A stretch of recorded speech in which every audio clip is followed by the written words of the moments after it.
PARTICIPLE participle.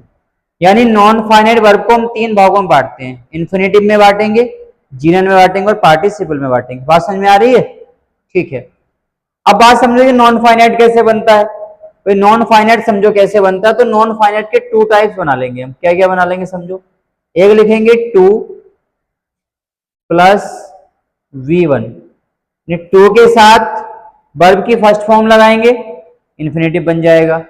दूसरा क्या लिखेंगे, विदाउट 2, बिना 2 के, यानी हम लिखेंगे विदाउट, ठीक है, विदाउट 2 प्लस V1 यानी वर्ब की फर्स्ट फॉर्म, यानी यहां बिना 2 के वर्ब की फर्स्ट फॉर्म का प्रयोग करेंगे, वो भी हमारा नॉन फाइनाइट इन्फिनेटिव कहलाएगा। यानी एक तो कहलाएगा 2 के साथ, एक कहलाएगा किसके साथ बता दो, बिना 2 के साथ। जैसे एग्जांपल लिख लेते हैं, जैसे समझो हम यहां लिखेंगे टू प्ले,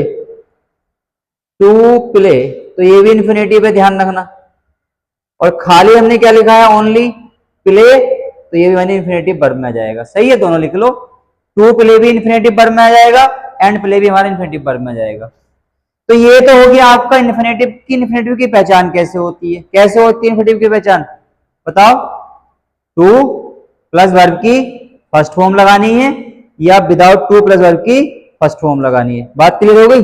अब आ जाओ जीरंड पे, कि जीरंड कैसे बनता है। जीरंड के बारे में आ जाओ कि भाई जीरंड की क्या पहचान होती है। तो अब हमें जीरंड की पहचान करनी पड़ेगी।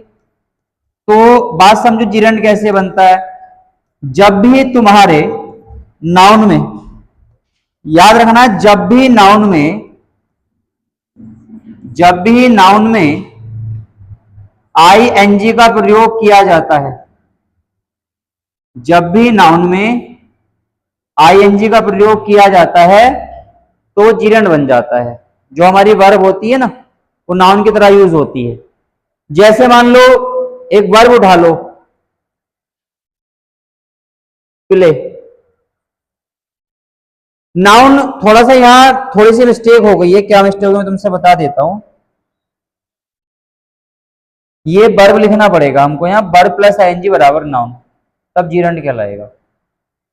यानी बात समझो क्या है, जब भी हमारी वर्ब है और वर्ब में हमने ING का प्रयोग कर दिया है, जो हमारी मेन वर्ब है, हमने उसमें ING का प्रयोग किया है, और वो अगर नाउन का रूप लेती है तो वो ही कहलाती है जीरंड। एग्जाम्पल में ऐड भी कर देंगे,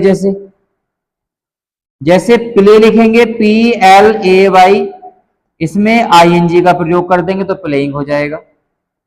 जैसे एक एग्जाम्पल लिखेंगे हम सिंगिंग, SINGING, तो प्लेइंग हो जाएगा, सिंगिंग हो जाएगा। बात समझो क्या है। तो जीरंड में यही है, वर्ब की फर्स्ट फॉर्म में हम जब भी ING लगाएंगे नाउन का रूप हो जाएगा, तो वही हमारा क्या कहलाएगा, जीरंड कहलाएगा। अब आ जाओ पार्टिसिपल पे, कि पार्टिसिपल कैसे बनता है। तो पार्टिसिपल बना लेना हेडिंग, पार्टिसिपल PARTICIPLE, पार्टिसिपल। अब ये पार्टिसिपल कैसे बनता है ये हमें देखना पड़ेगा। जैसे जब भी हम वर्ब में ईडी लगाएंगे, लिखना है, जब भी हम वर्ब में ईडी लगाएंगे वो पार्टिसिपल कहलाएगा, ठीक है। या वर्ब में हम खाली टी लगाएंगे तो पार्टिसिपल कहलाएगा, या वर्ब में हम EN लगाएंगे तो पार्टिसिपल कहलाएगा। यानी कुल मिला के वर्ब की थर्ड फॉर्म पार्टिसिपल में आ जाती है।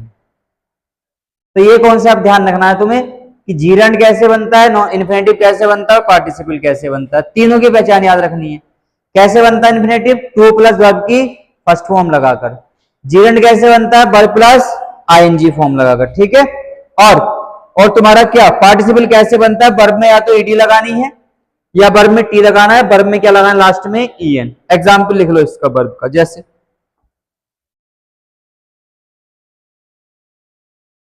पहला एग्जाम्पल लिखेंगे, फर्स्ट एग्जाम्पल लिखेंगे बना के सेंट, SENT, सेंट आ गया है।